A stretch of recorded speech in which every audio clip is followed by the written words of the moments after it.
ಮಂಡ್ಯ ಕ್ಷೇತ್ರದಿಂದ ಅಖಾಡಕ್ಕೆ ಇಳಿಯೋದಕ್ಕೆ ಮಾಜಿ CM H D Kumaraswamy ಸಜ್ಜಾಗಿದ್ದಾರೆ. ಮತ್ತೊಂದು ಕಡೆ ಮಂಡ್ಯ ಬಿಡಲ್ಲ ಎಂದಿದ್ದ ಸುಮಲತಾ ನಾಳೆ ಬೆಂಬಲಿಗರ ಸಭೆ ಕರೆದಿದ್ದಾರೆ. ಇತ್ತ ಎಚ್ಡಿಕೆ ಅವರನ್ನ ಕೈ ನಾಯಕರು ಟೀಕಿಸಿದ್ದಾರೆ. ನನಗೇನು ಅವರು ಶತ್ರುಗಳಲ್ಲ, ರಾಮಾಂಜನೇಯನ ಯುದ್ಧನೇ ಆಗೋಯ್ತು, ನಮ್ಮಲ್ಲಿ ಉದ್ದಿ ಯುದ್ಧ ಆಗದೆ ಇರ್ತದ. ಚೀಫ್ ಮಿನಿಸ್ಟರ್ ಆಗಿದ್ರಲ್ವಾ, ಆಗ್ಲೇ ಅವ್ರ ಮಗನ ಗೆಲ್ಸಕ್ಕಾಗಲಿಲ್ಲ, ಈಗ ಗೆಲ್ಲಕ್ಕಾಗತ್ತಾ? ಹಳ್ಳಿಲಿ ಗಾದಿ ಹೇಳ್ತಾರೆ, ಈ ಮಗನು ಮಾಡಕ್ ಹೋಗಿ ಅಪ್ಪನೇ ಮದುವೆ ಆದ ಅಂತ. ಏಪ್ರಿಲ್ 4ರಂದು ನಾಮಪತ್ರ ಸಲ್ಲಿಕೆಗೆ ಕುಮಾರಸ್ವಾಮಿ ತೀರ್ಮಾನ. ನಾಮಪತ್ರ ಸಲ್ಲಿಕೆ ವೇಳೆ ದಳಪತಿಗಳ ಶಕ್ತಿ ಪ್ರದರ್ಶನಕ್ಕೆ ತಂತ್ರ. ಮಂಡ್ಯ ಕಣದಿಂದ ಎಚ್ಡಿಕೆ ಸ್ಪರ್ಧೆ ಖಚಿತವಾಗಿದೆ. ಏಪ್ರಿಲ್ 4ರಂದು ಎಚ್ಡಿಕೆ ನಾಮಪತ್ರ ಸಲ್ಲಿಸಲಿದ್ದಾರೆ. ಈ ವೇಳೆ ಹೆಚ್ಚಿನ ಸಂಖ್ಯೆಯಲ್ಲಿ ಕಾರ್ಯಕರ್ತರನ್ನ ಸೇರಿಸಲು ಪ್ಲಾನ್ ಮಾಡಿಕೊಂಡಿದ್ದಾರೆ. ಈ ಮೂಲಕ ದಳಪತಿಗಳು ಶಕ್ತಿ ಪ್ರದರ್ಶನಕ್ಕೆ ಮುಂದಾಗಿದ್ದಾರೆ. ರೋಡ್ ಶೋ ನಡೆಸಿ ಮೈತ್ರಿ ಕಾರ್ಯಕರ್ತರನ್ನ ಉರಿದುಂಬಿಸಲಿದ್ದಾರೆ ಎನ್ನಲಾಗಿದೆ.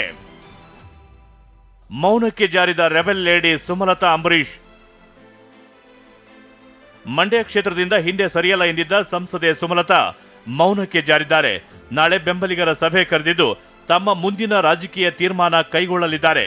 ಟಿಕೆಟ್ ಸಿಗೋ ಭರವಸೆಯಲ್ಲಿದ್ದ ಸುಮಲತಾ ನಡೆ ರಾಜಕೀಯ ಪಡಸಾಲೆಯಲ್ಲಿ ಕುತೂಹಲ ಕೆರಳಿಸಿದೆ. ಇನ್ನು ನಿಖಿಲ್ ಕುಮಾರಸ್ವಾಮಿ ಸುಮಲತಾರನ್ನ ವಿಶ್ವಾಸಕ್ಕೆ ತೆಗೆದುಕೊಳ್ಳುವುದಾಗಿ ವಿಶ್ವಾಸ ವ್ಯಕ್ತಪಡಿಸಿದರು. ಈಗಿರುವಂತಹ ದೊಡ್ಡ ಚಾಲೆಂಜ್ ಸುಮಲತಾ ಅವಶ್ಯಕತೆ ಒಂದಿಸೆ ಮಾತುಕತೆ ಅದು ಆಗುತ್ತೆ ಎಲ್ಲಾ ರೀತಿಯಲ್ಲಿ ಸುಗಮವಾಗಿ. ಆಗಲೇ ಹೇಳಿದ್ದೇನೆ, ನನಗೇನು ಅವರು ಶತ್ರುಗಳಲ್ಲ. ಚುನಾವಣೆಗಳು ಬಂದಾಗ ಕೆಲವು ನಿರ್ಧಾರಗಳಲ್ಲಿ ಭಿನ್ನಾಭಿಪ್ರಾಯಗಳು ಬಂದಿರುತ್ತೆ. ಆ ಸಂದರ್ಭದಲ್ಲಿ ಹಲವಾರು ರೀತಿ ಚರ್ಚೆಗಳಾಗಿರ್ತವೆ.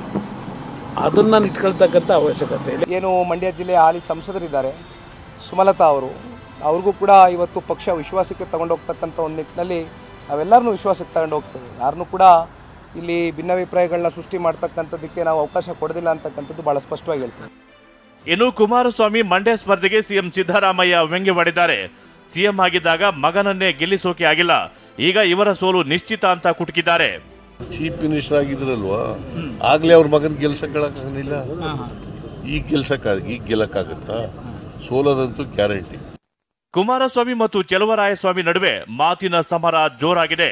ಮಗನಿಗೆ ಮದುವೆ ಮಾಡೋಕೆ ಹೋಗಿ ಅಪ್ಪನೇ ಮದುವೆಯಾದ ಅಂತ ಚೆಲುವರಾಯಸ್ವಾಮಿ ವ್ಯಂಗ್ಯವಾಡಿದ್ರು. ಇದಕ್ಕೆ ಕೌಂಟರ್ ಕೊಟ್ಟ ಎಚ್ಡಿಕೆ ಅವರ ಭಾವನೆ ಇರುವಾಗ ಇನ್ನೂ ಚೆನ್ನಾಗಿ ಇರೋರನ್ನೇ ನೋಡೋಣ ಅಂದ್ರು.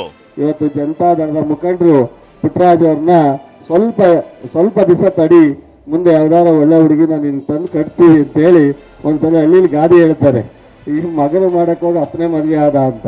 ಹಾಗಾಗಿ ಇವತ್ತು ಬೇರೆ ತರ ಸರ್ಕಸ್ ನಡೀತಾ ಇದೆ. ಆಯ್ತಪ್ಪ, ನೋಡೋಣ, ಇನ್ನೂ ಚೆನ್ನಾಗಿರೋರ್ನೇ ನೋಡೋಣ. ಪುಟ್ಟರಾಜ್ ಅವ್ರ ಭಾವನೆ ಅದು ಇದ್ದಾಗ ಇನ್ನೂ ಚೆನ್ನಾಗಿರೋರ್ನೇ ನೋಡಿ ಮಾಡಿಸ್. ಭಯ ಅಂತ ಹೇಳೋದಿಲ್ಲ ಪಾಪ, ಹಳೆ ಸ್ನೇಹಿತನ ಇದೆಯಲ್ಲ, ಅದರಿಂದ ಮಾತನಾಡ್ಕೊಂಡಿದ್ದಾರೆ. ಅದೇನೇ ಇರಲಿ, ಕಳೆದ ಬಾರಿಯಂತೆ ಈ ಬಾರಿಯೂ ಮಂಡ್ಯ ಲೋಕ ಅಖಾಡ ಸಖತ್ ಸದ್ದು ಮಾಡ್ತಿದೆ. ಕುಮಾರಸ್ವಾಮಿ ಸ್ಪರ್ಧೆಯಿಂದ ರಣಕಣ ಮತ್ತಷ್ಟು ರಂಗೇರಿದೆ. ಬೆಂಗಳೂರಿನಿಂದ ಸುನಿಲ್ ಜೊತೆ ಪ್ರಶಾಂತ್, ಟಿವಿ9 ಮಂಡ್ಯ. ಸಿಎಂ ಬದಲಾವಣೆಯ ಚರ್ಚೆ ಮತ್ತೆ ಮುನ್ನೆಲೆಗೆ